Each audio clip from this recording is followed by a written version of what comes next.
Hello, my friends, and welcome to the BjjBrick podcast studio.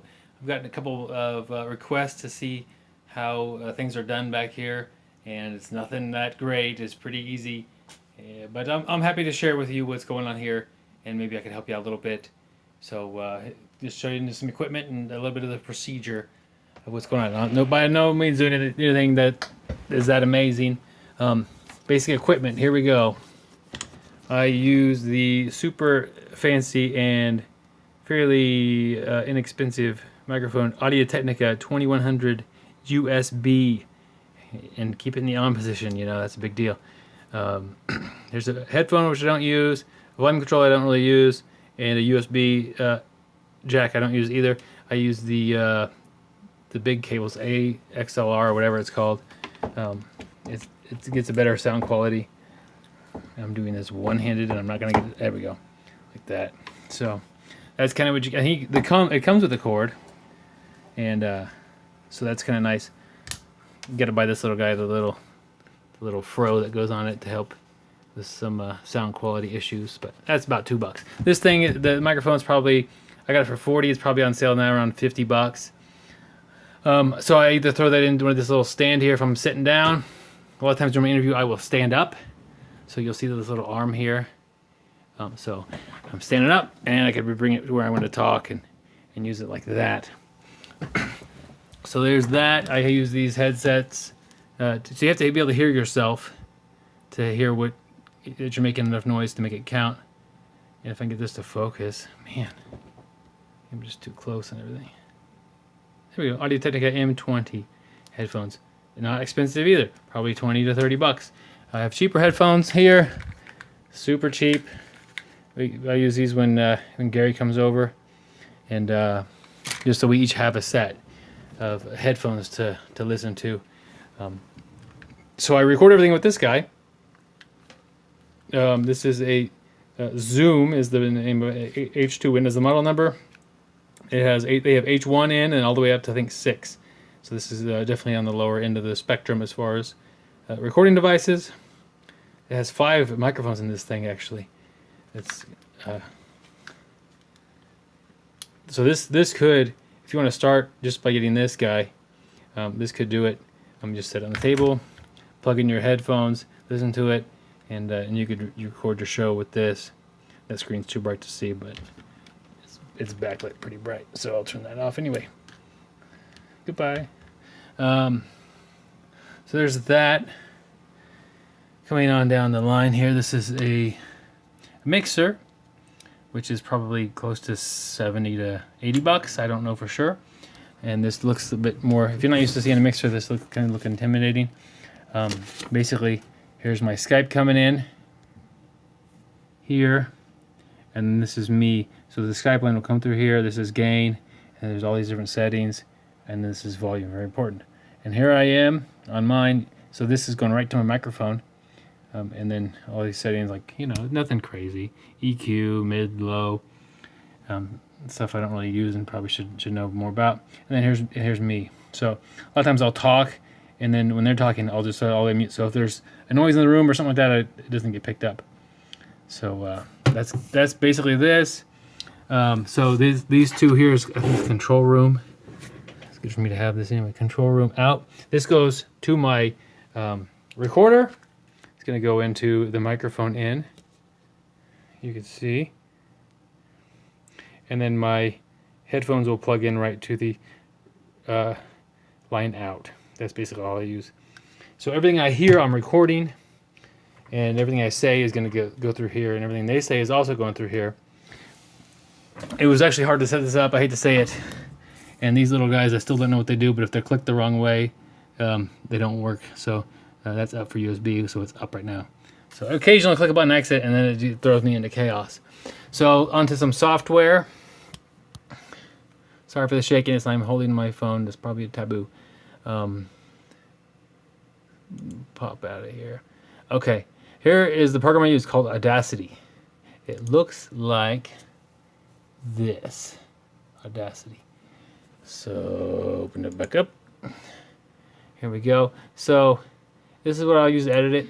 So I mean, that kind of reminded me of that, but Hold on just a second. That damn cat's back. So my cat was meowing. So I'll be cutting this and editing that out.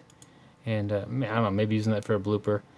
Here's a large space of nothingness. Just delete. Basic functions of editing probably take you an hour. Watch a couple YouTube videos of how to and edit with the program Audacity. It's absolutely free.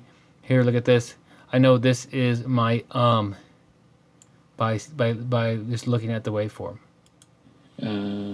There it is. That's me messing up right there, like that.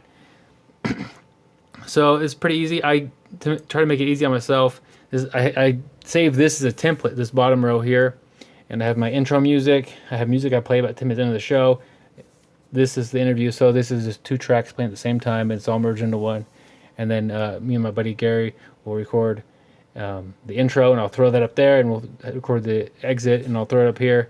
Here's some music I have, and then the exit part of the show. So it's pretty easy as far as software goes. Here's the beginning.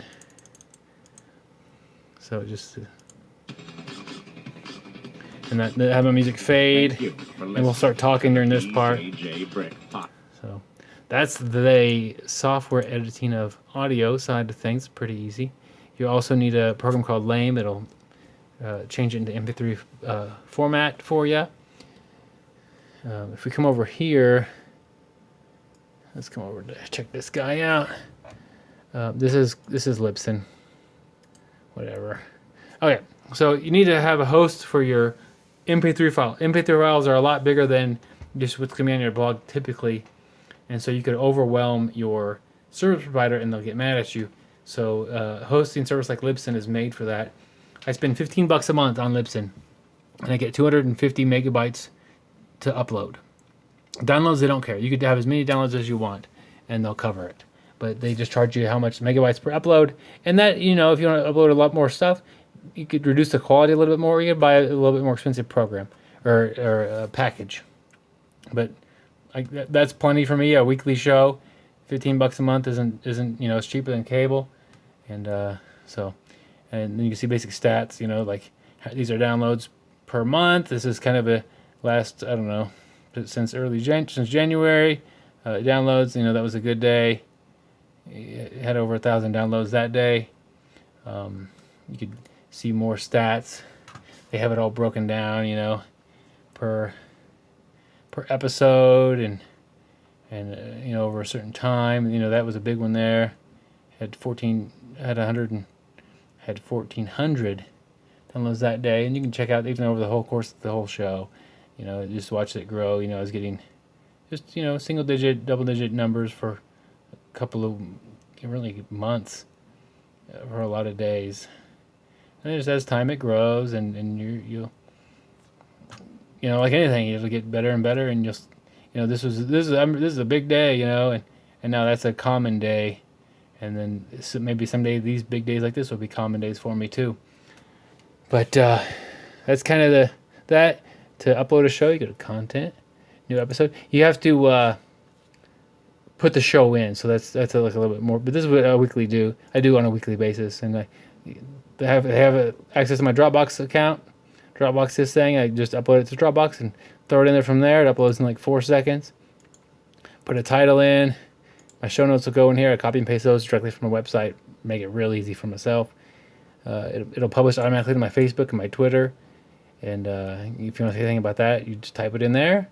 And then I do a scheduled release, because I do episode every Monday, and I'm rarely home on Monday mornings when it comes out. So I will just, on Sunday or Saturday or Wednesday, whatever day it happens to be where I'm going to be uploading this thing, I put it to publish whatever day I need it to come out, and whatever time I need it to come out, and it'll do it automatically. It'll publish automatically to my social media, and that's kind of how to upload. Real basic, none of this stuff is that easy. There's always stuff that's going to come up and kind of throw you off.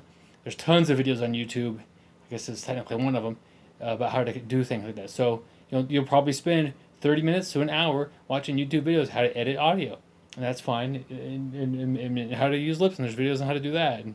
But this is kind of what I do. I'm happy with all my stuff. But that being said, probably not a bad idea to do 2 or 3 episodes with your phone. You're going to spend a couple $100, all this equipment, spend a few hours podcasting with your phone, just talking into it, have a topic and discuss it with yourself or with somebody else and record it and edit it. And you could throw it up online if you want, or you could just act like it, just call it as training. But that seems to be fun for you. It has potential to develop into an actual show that you might do long term. So that's probably the best way, the safest way to do things. Just do it for basically free with your phone, with Audacity. It's a free program. You'll need a hosting service if you want to upload it to the internet. But it's not that big a deal to just try it. And if it seems like it's a fun thing that you have some passion for, then maybe look into getting some equipment. Probably the first thing is getting this so you can record stuff a little higher quality than your phone. And then if you're going to record, your computer can record stuff just fine, but if it ever crashes or anything like that, you've lost it. So I call somebody on Skype, I crash it. I apologize, I lost your interview. That's kind of a tough pill to swallow. So that's kind of what I do, and I keep everything organized on this chaotic chart here. I got different shows that I've recorded and that are coming out.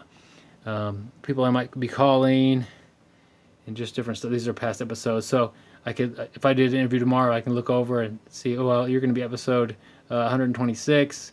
You will come out March 14th, and I could tell them that, and just help, just whatever organization you need. But that's what I've found works for me, and this little podcast I have here. That's what I got. It changes sometimes, but it's easier to not make big changes once you kind of get set in your ways.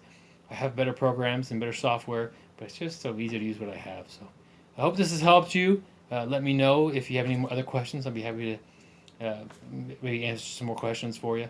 But so I say give it a try. It's free with your phone. It's free with some software. There's definitely a learning curve, and if it's still fun after that learning curve, maybe it's for you. So thank you for listening and watching, and I'll catch you next time.